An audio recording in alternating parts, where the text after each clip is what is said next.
Hey everybody, good morning. A little bit late on today's close-up, and not for any great reason. I had one thing I wanted to get done before I started the close-up, which I have done, and I'm saving it as a surprise. Don't expect too much. It's not a big surprise, but it's a surprise for when we get up to see Gabby in just a couple of minutes. Also, I was kind of holding out, hoping that these guys would decide to go and do something active.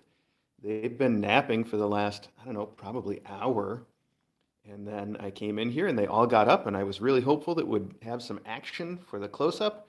And Belle's decided to let them nurse. So there's that. Look how big they are compared to her now. Look at this. This is so silly, Belle. They're still going to be nursing when they're bigger than you are. So Belle is a real sweetheart, and the last couple of days I have been trying to expose her more to the faculty, and I'm getting a real good impression of how that's working out because so far there hasn't been a single scuffle with anybody in the faculty. It's been fantastic. She is just really good at sort of maintaining her boundaries, but not starting any trouble so far. Now that I've said that, of course, she's going to go straight out and get in a fight because that's how things work for me.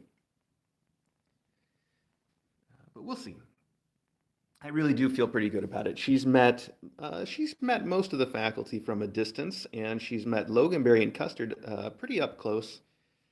She saw a lot of Maggie last night too, and even though she seemed a little more interested in Maggie than the others, she didn't start anything with her, which is also kind of unusual for our mom cats lately. She's gotten up, but these guys are like, we weren't done, Mom. Come on. I think you guys were done. I think you were done, I don't know, like 3 weeks ago. Did you ever think of that? I'm sorry, Belle. This is all your fault. She is very sweet, but as I was saying, I'm trying to discourage this a little bit one way or another, which is one of the reasons why I'm trying to see how Belle can do with all the faculty. Because if we can start letting Belle go out of the room and wander around the house, then that makes it a lot easier for us to help get them weaned by just not having her present. So I'm gonna make more efforts to do that, of course, and to have these guys eat. I'm sorry about that. I pointed this out before. Same shirt's got the bleach stain on it, and I keep wearing it because I'm doing work around the house, so I want to wear a shirt that I can just wreck. This one's already wrecked, and then it keeps showing up on the stream, and it just looks terrible, like I've got blood on my shirt. It's not blood, it's just bleach. Sorry about that. Anyway, so Belle, the bottom line about Barrett is that Belle's doing great with the faculty so far, and she's doing a little too nicely with her kittens. She just takes too much care about them because she keeps nursing them. She even keeps cleaning up after them quite a bit. Speaking of which, yesterday I did find cat pee in the big red floofy bed that was in their room, but I don't know where it came from because the door had been open and Loganberry had been around, and he's had a lifelong habit of peeing in places like that. So for all I know, could have been him. It could have been one of the kittens. It could have even been Belle, I suppose. So I don't know what happened, and I'm not blaming anybody, but I did have to take it out of the room and wash it. And then I added extra litter box attractant to their litter box just in case. And I've been keeping an eye on everything else, and I haven't seen anything like, say, for instance, in the beanbag chair. So other than the red bed, we're fine. And I don't think it means anything necessarily yet.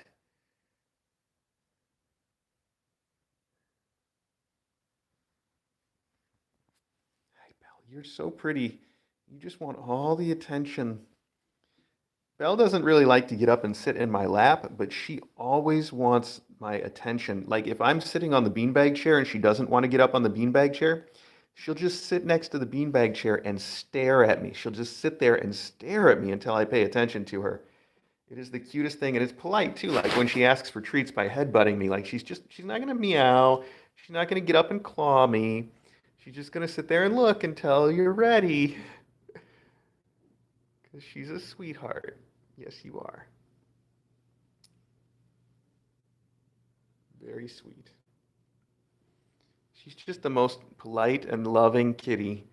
And it's also heartening that way to see how good she's been with the faculty so far because it just reinforces that about her personality of just being so gracious all the time. She did come to us from Georgia, and I guess she got some of those southern manners, even though Tink didn't necessarily get all of that. Tink's also very sweet. Don't take that the wrong way, but she would also get into scraps here and there. So who knows? I got a little Beep snuggled up in my lap now, but Beep, we got other things we got to go see, okay?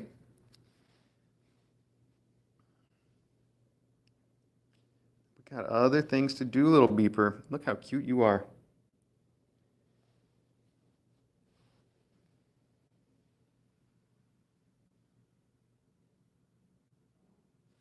Foggy, what are you looking at? Boop. Little boop for you, Foggy. How about you, Clax?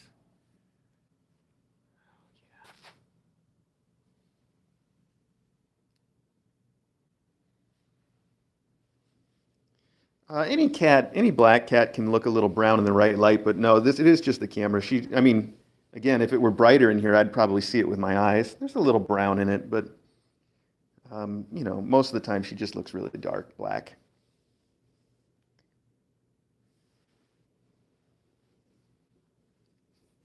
I think it's the sun coming in the window that's making that really pop, look very brown that way. Okay. All right, let's get up and go see some of the other cats that we have to see, the ones that I know you really tuned in for. I thought Custard was out in the cat run. Now, where did he go? I'm sure he didn't make it over the fence by himself, did he? Huh. Is he hiding in here somewhere? Custard-doodle? Maybe he did go over the fence on his own. That's rare. I don't normally see Custard letting himself out of here, and I don't remember letting him out. But he must be out somewhere, because I don't see him in there. Anyway, here's Loganberry. Hey, buddy. Oh, here's Custard. I didn't. That is Custard, though. Well, let's keep moving. Maybe we'll run into the real. There he is. He must have let himself out, or else he went out when I went in and I didn't notice. So there's a squirrel. Hey, squirrel. And here's Maggie, keeping an eye on it. And Custard was right there. And now he's. Oh, there he is. Hi, Custard. Helping keep an eye on the squirrel, right? That's good. Boop. Virtual boop. Boy, that squirrel's emptied that bird feeder. You can see right through the bird feeder. I guess I'm going to have to fill that up for more squirrels.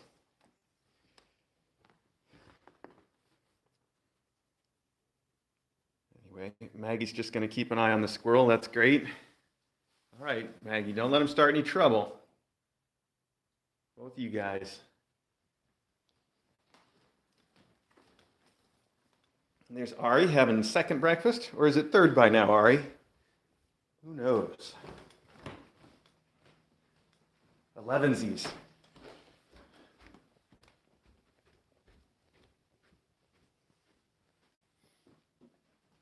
There's Smokey. One of our people on the Discord recommended this heated bed, and Smokey seems to really like it since she's got 3 choices here, and this was always her favorite bed before. But now she always picks the one that's got the heater in it. It's good for you, Smokey. I'm glad you like it. It was worth it. Now, I tried to let Brooke come out of her room earlier, and she didn't really care. She just wanted to hang out. Do you want to come out now? Is that a yes or a no, Brookie? She did come out before breakfast. She always comes out before breakfast. She sits at her door and meows until I let her out in the morning. But then at breakfast, she goes back in, And then after breakfast, I was like, hey, you want to come back out? And she was like, nope, I don't. I want to sit here in my bed. Got a big purr, and you got a lot to talk about this morning, don't you, Brookie? Now, I can't show Brookie without mentioning um, we would sure like to find her an adopter sooner rather than later. And that would mean that we would want to find a local adopter. So definitely think about putting in an application for Brooke if you live close enough to us here in Connecticut to come pick her up because she is just completely sweet. Ashley, you're not the first person to ask how Brooke does with dogs. In fact, Dawes asked me that, and I haven't answered them yet. The truth, though, is I don't know the answer. I forgot I have to get back to Dawes on that question. But we don't know because, excuse me. As far as I've heard, the house that she came from doesn't have a dog. Maybe I can check on that. And certainly, we haven't had a dog since she's been here. So it is really hard to say. Although, what I would say is that, of course, Brooke is highly intelligent and easy to train. So I would guess if you have enough patience and if your dog is very patient and polite, I don't think you should get along with an excitable little dog or even an excitable big dog. But I bet if you had a real polite dog, that you could train her over some time to get along pretty well. I would guess. Now, I'm just guessing though. I don't no promises. Of course, the other nice thing about looking for a local adopter is I presume if you did have a dog and it wasn't going to work out, the worst that could happen is she ends up back here and we're looking again, right?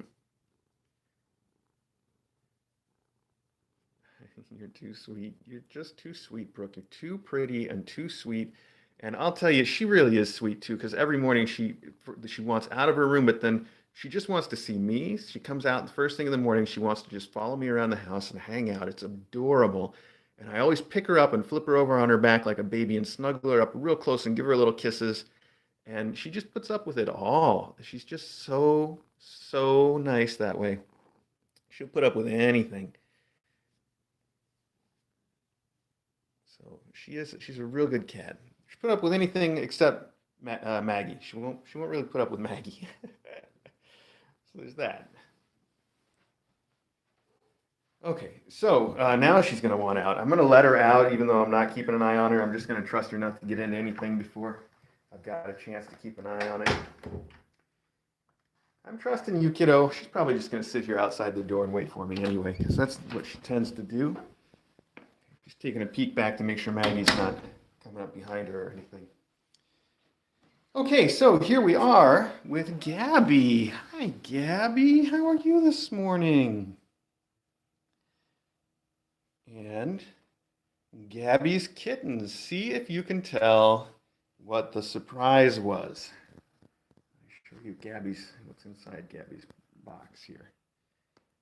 What do you think? Pretty cool, right? So these are the stickers that the Dr. Seuss people sent to us. And I think they make an excellent box decoration.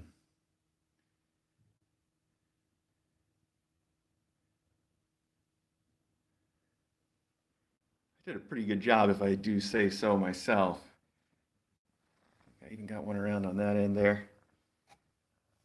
Very Seussian in our nursery box, I guess. It's kind of a nursery box. So there we go.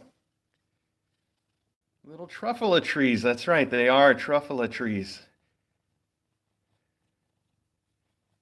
And some stars. And I don't know if the little like tumbleweeds count as trees or not. You could imagine they're trees with trunks that are just too short to even see. There's only a couple of those anyway.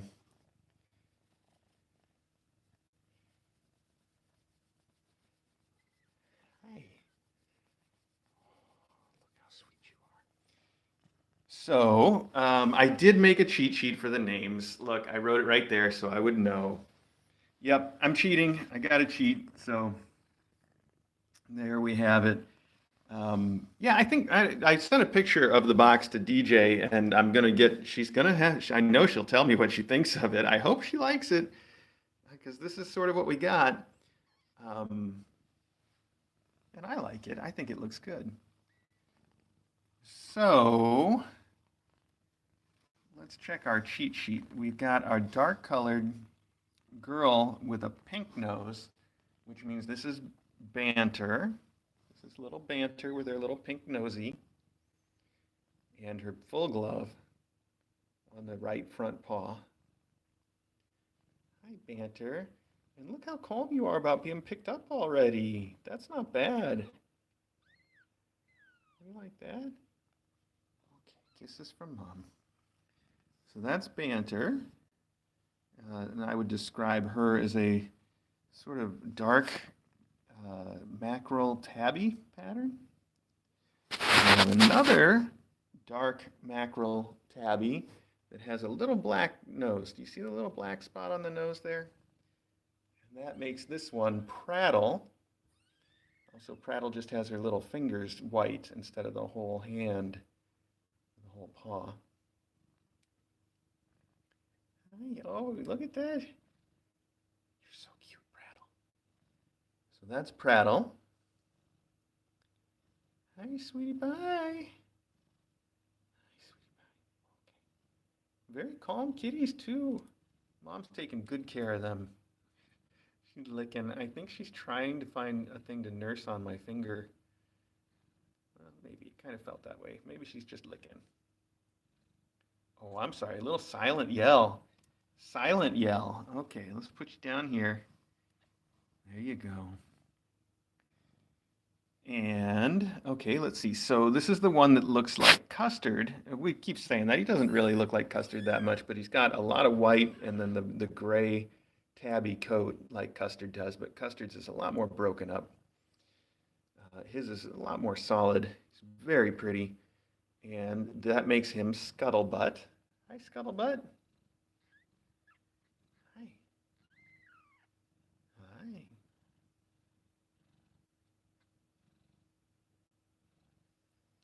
Okay, Scuttlebutt, I'll put you down. Okay. And that leaves us with the fourth kitten. Hang on. Now that she rolled over, I'm going to straighten this out just a little bit if I can. Okay. I should probably change this blanket anyway. All right, the fourth kitten right here is Blarney. Hey, Blarney. What's up?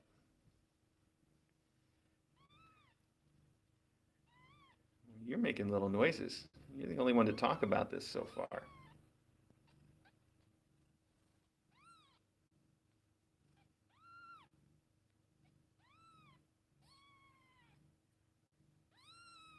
Okay, Blarney. Okay, buddy. They sound like little guinea pigs. You guys, if you ever had guinea pigs, they make those noises. I love little guinea pig noises. I've wanted to get a guinea pig now. I've been talking about that for years because we had them all the time when I was a kid, but I can't do it because I just know. First off, I mean, I'm full up with the cats. I don't have time for, especially for another species. My mom talks about this a lot. That, you know, bringing in another cat is something that is already too much work for us, and bringing in another species is always more work than that.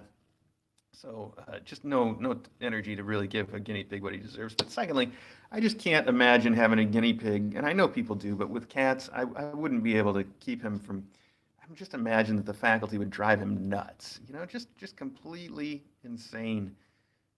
And, so we don't need that. But I love the little noises they make. Sometimes I look them up online.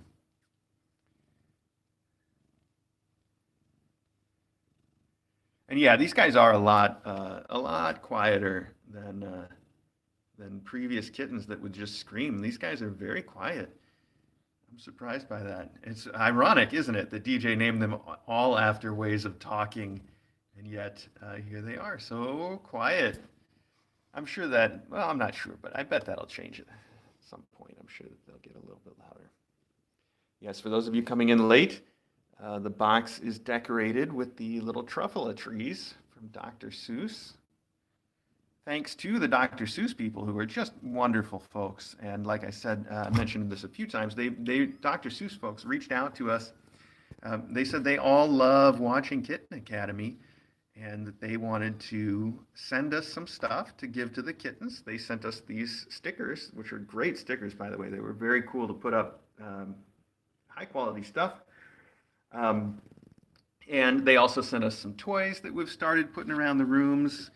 And they also want to do, I think, a fundraiser for the Danbury Animal Welfare Society, which is super cool of them. I say, fundraiser. I think it mostly just means like putting out a Facebook post that says, hey, go here to donate. But that's something that's huge. So I really, they're just great folks. I was a big fan of Dr. Seuss as a kid, and now I am a big fan of the Dr. Seuss people today because they are very cool.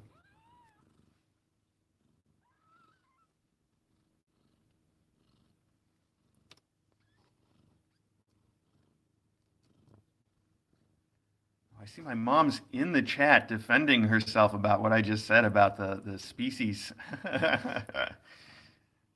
um, she wanted it to be clear to people that are watching this without the chat. She just wanted it to be clear that she's not discouraging me from getting any kind of animal. It's just something she talks about sometimes because she has so many species to take care of at her house. And it's just one of those things that she's noticed. So just to be clear, it wasn't ever in the context of, oh, you really shouldn't do that. I don't think she would ever discourage me from anything in my life. A very positive person. This isn't a stream about my mom. This is a stream about Gabby and her kittens. And Gabby is super, super sweet.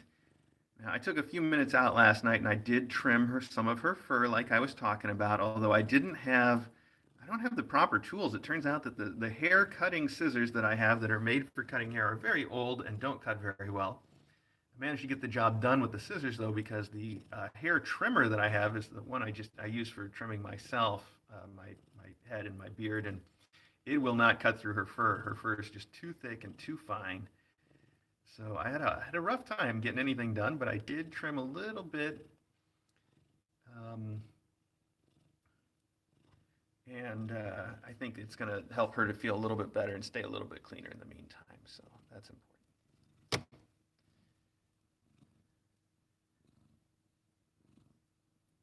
I feel like there was something else I wanted to tell you guys. It wasn't news or anything, but just an anecdote I wanted to share. But I can't think of what it was relating to these guys. She is just a sweet, sweetie.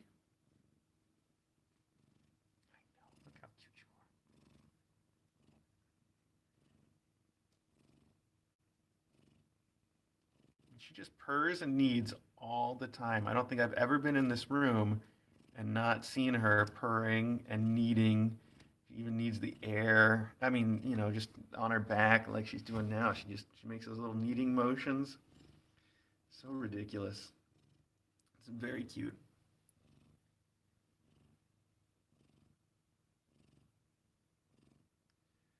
Diane, kittens usually, on average, open their eyes when they are about 10 days old. Now, of course, that is just an average, so that's like the peak of the curve. But it could very well happen earlier. We've had a lot that have opened earlier. I think our record is like 5 days. And it can also happen later. We've had some that have gone even just a little bit over 2 weeks. But you figure 10 days, that's about the average.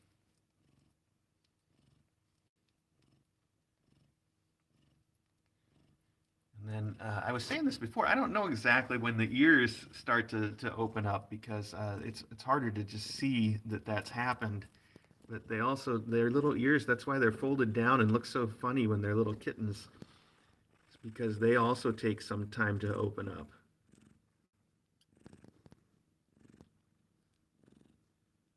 So let's see if I can do this without using the cheat sheet. This is the one. This is Blarney. This is Scuttlebutt, and then I can't even tell which of the two girls is which. I haven't checked again to see, by the way, to confirm which are girls and which are boys. So I'm continuing to claim, I'm just saying that I'm calling these two girls and these two boys, but I gotta be honest, I'm not 100% on those. I gotta check again soon, and I think the longer I wait to check, the better chance I'm gonna have of getting it right. So we'll see about that. Little Scuttlebutt is still nursing, but sort of leaned over with his twisted around, so he's laying on his back. A very relaxed kitty nursing here. Look at his belly. Such a silly way to sit and nurse.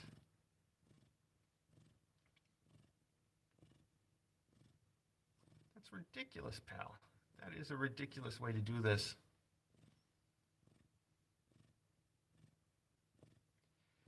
I posted that video of these guys having a nursing fight where they were fighting. Scuttlebutt was part of that, I think, and it was really cute to see. And my favorite part of that video is when finally right at the very end, Scuttlebutt finds his own nipple, and you'd think that that's where the fight would stop. But after a second of nursing, he just reaches out and starts hitting whoever it is next to him for no reason. Then just to do it. It's very funny. It's a good way. I think the little fights are one of the ways that the kittens really help build up their muscles too. It's valuable for them to have that sort of activity. And of course, all kittens do that. They do it quite a lot. So real sort of normal behavior that you're gonna see a lot of. Also super adorable. There we go. When I rub their little bellies, they get even more active. Got such cute little bellies. Mom, Gabby did a good job with their little umbilical cords. Like most mom cats that we've had leave like an inch of umbilical cord hanging off. And then after the first week, it dries up and falls off. She trimmed them right down, right down to the belly. None of them have anything left there because she's just meticulous, aren't you? She's like, I don't know, I'm laying upside down and needing the air. It's what I do.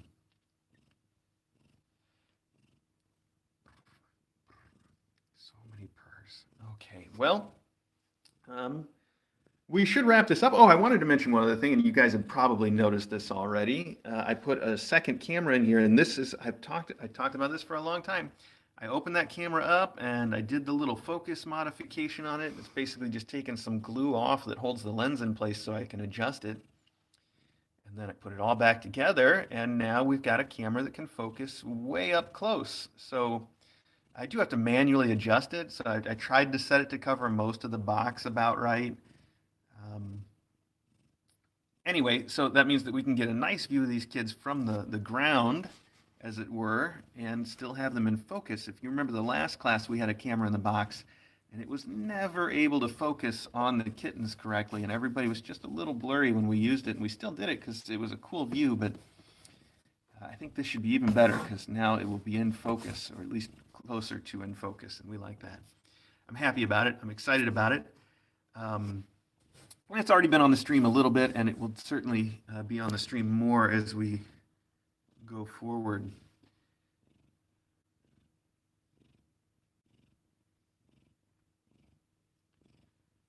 All right. Well, hey, I was about to wrap it up, and there was something else I wanted to say about all that, and it just slipped my mind because that's how things work these days. So let me say thank you guys all so much for joining me again this morning. I really appreciate this time with you every day. It means a lot to me. And I hope that you will join me for another close-up tomorrow. And if you asked something or made a comment and I didn't get a chance to respond to it, I'm sorry. You can definitely try to hit us up again tomorrow during the close-up. Meanwhile, if you want to keep watching these kittens and the kittens downstairs, you can tune in here on YouTube to the regular Kitten Academy live stream, and you can watch them 24 hours a day, and I hope you do.